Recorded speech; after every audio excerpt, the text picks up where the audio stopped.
The world's crazy, y'all. The world is crazy. But we live in it. So you just gotta make do with what you got, right? How crazy is the world, you may ask? We got people slapping each other, or not each other, but people getting slapped on the Oscars. War going on. Police brutality in the streets is still an issue. Sickness with COVID. How woke are you? Do you understand what's going on? You know, like, the world's wild. The world is wild. How I cope with the world is gaming. Gaming and family. Family's first, but gaming is definitely a big part of my life. Gaming can feel pretty insignificant with all these other things going on. No matter how crazy the world is, gaming will be there for me, just like I hope it is there for you. And I'm guessing if you're watching this, you're a pretty big gamer. You love to game, right? But even in the most sanctuary-like places for me, there's still toxicity, gatekeeping, people simping to get, somebody that doesn't need to be popular. Or, who am I to say that you don't need to be popular? Somebody else doesn't need to be popular, I guess. But some of you motherfuckers be going after it in a weird way. Okay? So, today's show, I'm just going to talk about what kind of grinds my gears a little bit when it comes to gaming. By the way, this show is called Grinding My Gaming Gears. So let's get into it. If you're kind of curious how often you can see the show, it's going to be every other week.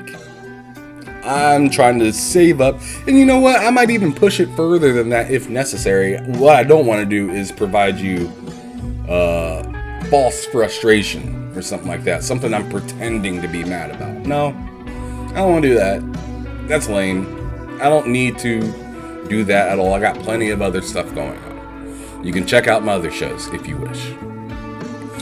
But let's look around, shall we? Just go to your Twitter right now if you're in gaming and just do some scrolling for me. Right now you may see stuff talking about Spartacus. You may see some people talking about Will Smith slapping the hell out of somebody. You may see some information about your favorite game. What I'm trying to get at is a lot of toxicity in between you going to your platform to get what you need, right? Some of the main issues that I see consistently whenever I decide to go to Twitter or whatever gaming centric social media platform, people are usually gatekeeping. What are they gatekeeping? Games. Just your average Joes trying to play some games, or maybe even not even average Joes. Some are even content creators and whatnot, just trying to play games, enjoy them. But for some reason on the internet, we like to give ourselves stipulations or rules per se. Some of those rules may be, how much time do you have in this game? How much time do you have in gaming in general? How long have you been gaming? What's your gamer score?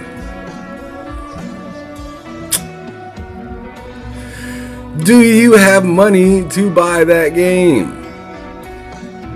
Why do you have a subscription service?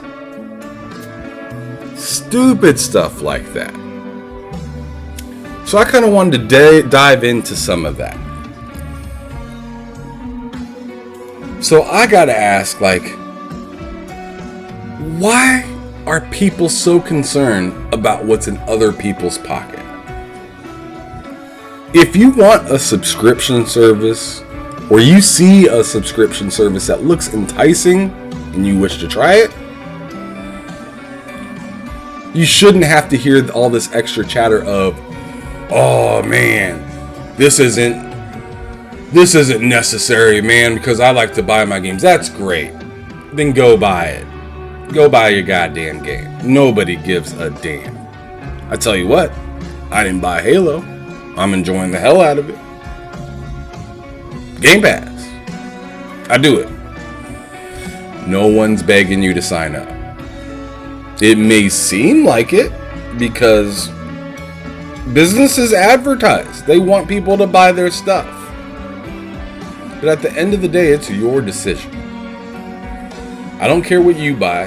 I don't care if you buy every single game. That doesn't do anything for me. And I think people don't understand that.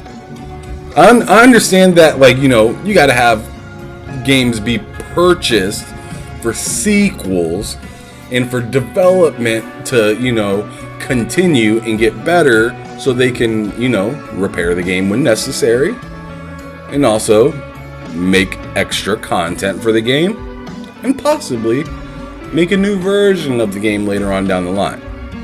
So I do understand the positive pieces of paying for the game.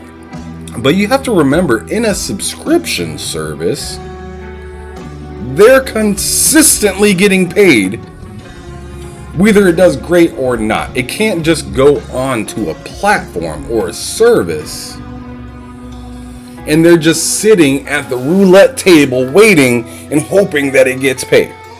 I'm sure there is some deals out there where it's like, you know, we didn't ask for you to be on the subscription service, but you're telling us you want to be on the subscription service, so depending on how you do will be your outcome of said service. But there are other contracts out there where it's like, hey, bruh, take all of this money right here so you are secure and you're good to go. And depending on how your game does on the service, you may get more money because it did really well. It sold a lot. It had a lot of people on it.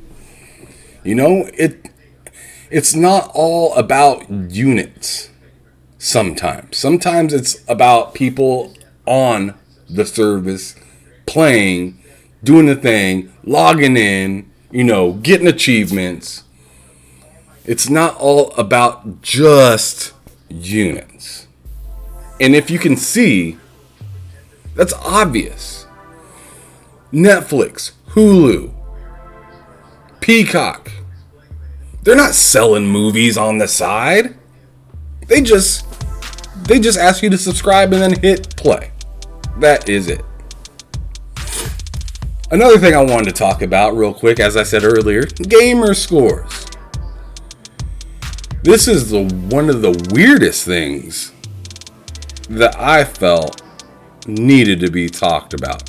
Why do I think it's weird? Because you don't have the right. You don't have the right to ask somebody that. I mean, do I have to show you my receipt at the last time I went to the grocery store too to tell you that I like good food? I like good games? Oh, you do? Let me see your gamer score and see how many good games you really like. Like, get the hell out of here. Nobody gives a shit about any of that stuff. Especially me. Anybody that's really a gamer wants to get you further into games. Wants to get you into maybe their type of games. They want to do their own type of advertising. But if you are trying to say, hey man, you don't deserve no platform. You don't deserve to talk. You don't deserve to be here with us in this conversation. That's crazy. That's crazy. I find it weird that us gamers are willing to kind of put a bubble around ourselves and then complain at the same time and say we need more support. How does that make any goddamn sense? You want to push everybody away, but you want support. The fuck are you doing? You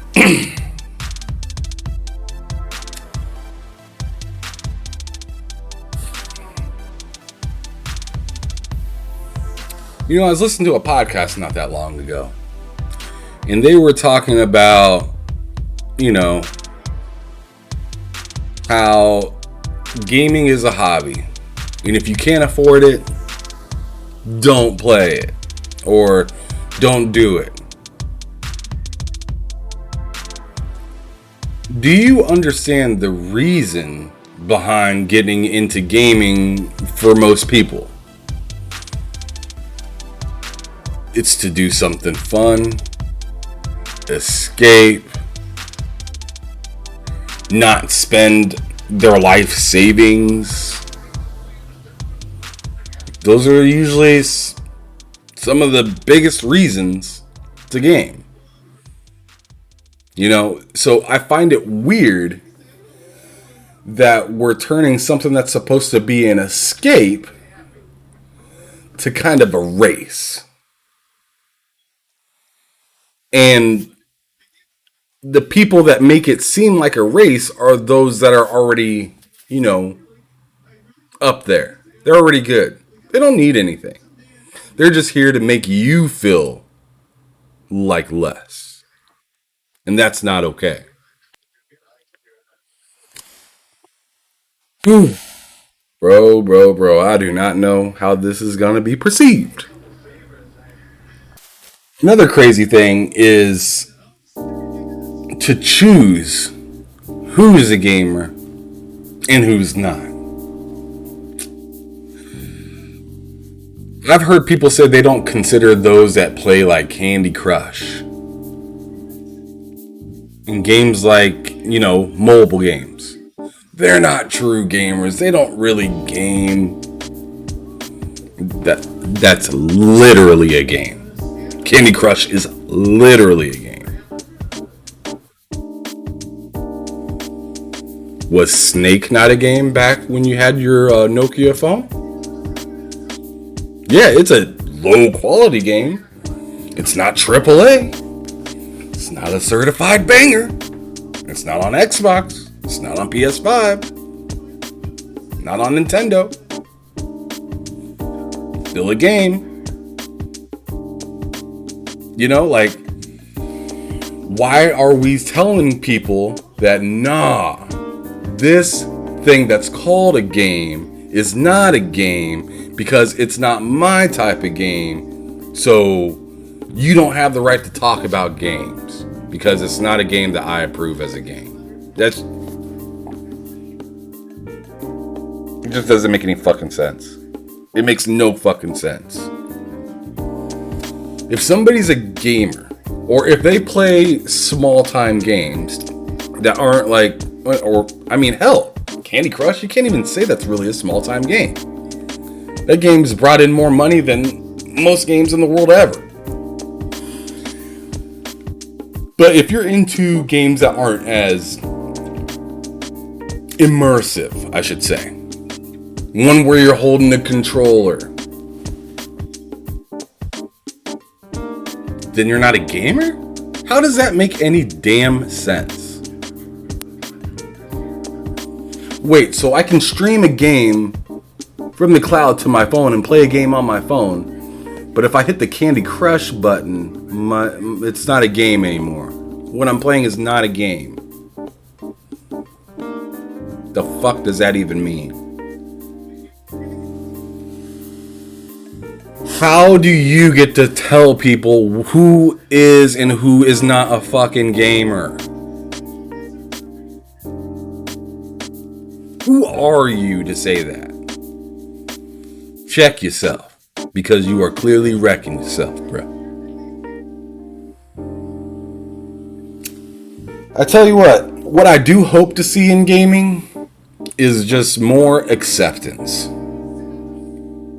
That's really it. It's not that insane or crazy or hard to believe to me. I think that what we need in gaming is more unity and acceptance, so more people can feel comfortable about letting their kids play games. So more people can feel comfortable about letting, their family members hop into these game chats and whatnot, and not feel embarrassed and whatever. All in all, what I'm saying is stop trying to make gaming exclusive to a certain type of people when it's really for everyone. That's how we were advertised to play games, is gaming was for everybody. So why are we nitpicking on how people choose to game? Thank you anybody that came out and watched this short little video. Treat someone how you want them to treat you, and let the Lord do what they do. Thank you for watching. Y'all have a wonderful rest of your day. Hit that like button. Hit that subscribe button if you enjoyed this show. Toss a comment below so I can hear your personal takes on something. And maybe let me know what kind of grinds your gears. What frustrates you in the game. Maybe I might agree with you. Maybe I might want to talk about it. Alright? But I'm out. See y'all later.